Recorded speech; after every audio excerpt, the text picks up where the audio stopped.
ಎಲ್ಲರಿಗೂ ನಮಸ್ಕಾರ. ಇದೇ ಏಪ್ರಿಲ್ 9ನೇ ತಾರೀಕು ಯುಗಾದಿ ಹಬ್ಬ. 3 ರಾಶಿಯವರಿಗೆ ಸುವರ್ಣ ರಾಜಯೋಗ. ಶಿವ ಪಾರ್ವತಿಯ ಕೃಪೆಯಿಂದ ದುಡ್ಡಿನ ಸುರಿಮಳೆ ಸುರಿಯಲಿದೆ. ಹಾಗಾದ್ರೆ ಅಂತಹ ಅದೃಷ್ಟವಂತ ರಾಶಿಗಳು ಯಾವುವು ಅಂತ ನೋಡೋಣ ಬನ್ನಿ. ಅದಕ್ಕೂ ಮುನ್ನ ನೀವು ಶಿವ ಪಾರ್ವತಿಯ ಭಕ್ತರಾಗಿದ್ರೆ ವಿಡಿಯೋಗೆ ಲೈಕ್ ಮಾಡಿ. ಪ್ರತಿದಿನ ಭವಿಷ್ಯ ತಿಳಿಯಲು ನಮ್ಮ ಚಾನೆಲ್ ಅನ್ನು ಸಬ್ಸ್ಕ್ರೈಬ್ ಮಾಡಿ. ಫಾಸ್ಟ್ ನೋಟಿಫಿಕೇಶನ್ಗೆ ಬೆಲ್ ಐಕಾನ್ ಮೇಲೆ ಕ್ಲಿಕ್ ಮಾಡಿ. ಆಲ್ ಅಂತ ಸೆಲೆಕ್ಟ್ ಮಾಡಿ.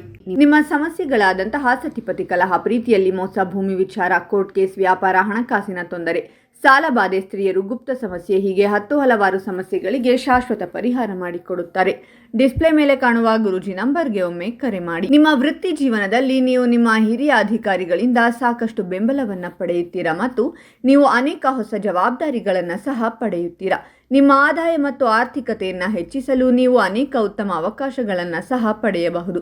ಆದರೆ ನೀವು ಯಾವಾಗ ಯಾವ ನಿರ್ಧಾರ ತೆಗೆದುಕೊಳ್ಳುತ್ತೀರಾ ಎಂಬುದನ್ನು ನಿರ್ಧರಿಸುವುದು ನಿಮಗೆ ಬಿಟ್ಟದ್ದು. ನಿಮ್ಮ ಆದಾಯವನ್ನು ಹೆಚ್ಚಿಸಲು ನೀವು ಅನೇಕ ಹೊಸ ಮೂಲಗಳನ್ನು ಗಳಿಸುತ್ತೀರಾ.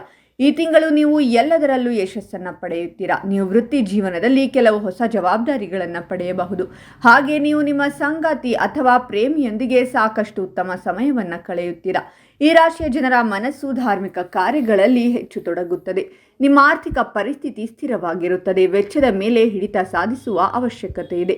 ಪ್ರೇಮ ಜೀವನವು ರೊಮ್ಯಾಂಟಿಕ್ ಆಗಿರಲಿದೆ. ನೀವು ಪ್ರತಿಯೊಂದು ಕೆಲಸದಲ್ಲೂ ಉತ್ಸಾಹದಿಂದ ಭಾಗವಹಿಸುವಿರಿ. ನೀವು ಧಾರ್ಮಿಕ ಚಟುವಟಿಕೆಗಳಲ್ಲಿ ಆಸಕ್ತಿ ಹೊಂದುವಿರಿ. ಆರೋಗ್ಯವು ಉತ್ತಮವಾಗಿರುತ್ತದೆ. ಜೊತೆಗೆ ನೀವು ಮಕ್ಕಳೊಂದಿಗೆ ಉತ್ತಮ ಸಮಯವನ್ನು ಕಳೆಯುತ್ತೀರಾ. ನೀವು ಉದ್ಯೋಗ ಬದಲಾವಣೆಯನ್ನು ಮಾಡಬೇಕೆಂದಿದ್ದರೆ ಅಥವಾ ಸ್ವಲ್ಪ ಸಮಯದವರೆಗೆ ನಿರುದ್ಯೋಗಿಗಳಾಗಿದ್ದರೆ ಈ ದಿನ ನಿಮಗೆ ಕೆಲವು ಉತ್ತಮ ಉದ್ಯೋಗಾವಕಾಶಗಳು ಒದಗಿ ಬರುವುದು. ನಿಮ್ಮ ತಂದೆಯೊಂದಿಗಿನ ನಿಮ್ಮ ಸಂಬಂಧ ಉತ್ತಮವಾಗಿರುತ್ತದೆ. ನೀವು ಪರಸ್ಪರ ಚೆನ್ನಾಗಿ ಅರ್ಥ ಮಾಡಿಕೊಳ್ಳಲಿದ್ದೀರಾ. ಆಧ್ಯಾತ್ಮಿಕ ಪ್ರಯಾಣದ ಜೊತೆಗೆ ವಿದೇಶ ಪ್ರವಾಸಗಳು ಸೇರಿದಂತೆ ಈ ದಿನ ನೀವು ಪ್ರಯಾಣಿಸುವ ಹೆಚ್ಚಿನ ಸಾಧ್ಯತೆಗಳಿವೆ. ನಿಮ್ಮ ಮಾತುಗಳನ್ನ ಬುದ್ಧಿವಂತಿಕೆಯಿಂದ ಬಳಸುವ ಪ್ರತಿಭೆಯನ್ನ ನೀವು ಉಡುಗೊರೆಯಾಗಿ ಪಡೆಯಲಿದ್ದೀರಾ.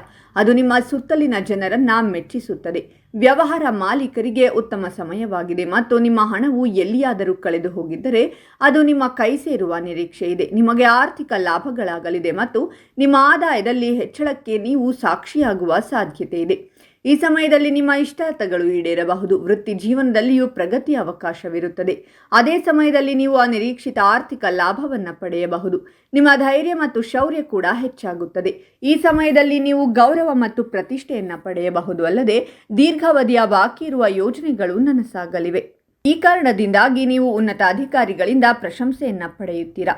ಈ ಸಮಯದಲ್ಲಿ ನಿಮ್ಮ ಆರ್ಥಿಕ ಸ್ಥಿತಿಯಲ್ಲಿಯೂ ನೀವು ಸುಧಾರಣೆಯನ್ನು ಕಾಣುತ್ತೀರಾ. ಹಾಗಾದರೆ ಇಷ್ಟೆಲ್ಲ ಅದೃಷ್ಟ ಫಲಗಳನ್ನು ಪಡೆಯುತ್ತಿರುವ ರಾಶಿಗಳು ಯಾವುವೆಂದರೆ ಮಿಥುನ ರಾಶಿ, ಕನ್ಯಾ ರಾಶಿ ಮತ್ತು ತುಲಾ ರಾಶಿ. ಇವುಗಳಲ್ಲಿ ನಿಮ್ಮ ರಾಶಿ ಇದ್ದರೂ ಇಲ್ಲದಿದ್ದರೂ ಓಂ ಶಿವ ಪಾರ್ವತಿಯೇ ನಮಃ ಅಂತ ಕಾಮೆಂಟ್ ಮಾಡಿ. ಈ ವಿಡಿಯೋವನ್ನು ಲೈಕ್ ಮಾಡಿ ಮತ್ತು ಎಲ್ಲರಿಗೂ ಶೇರ್ ಮಾಡಿ.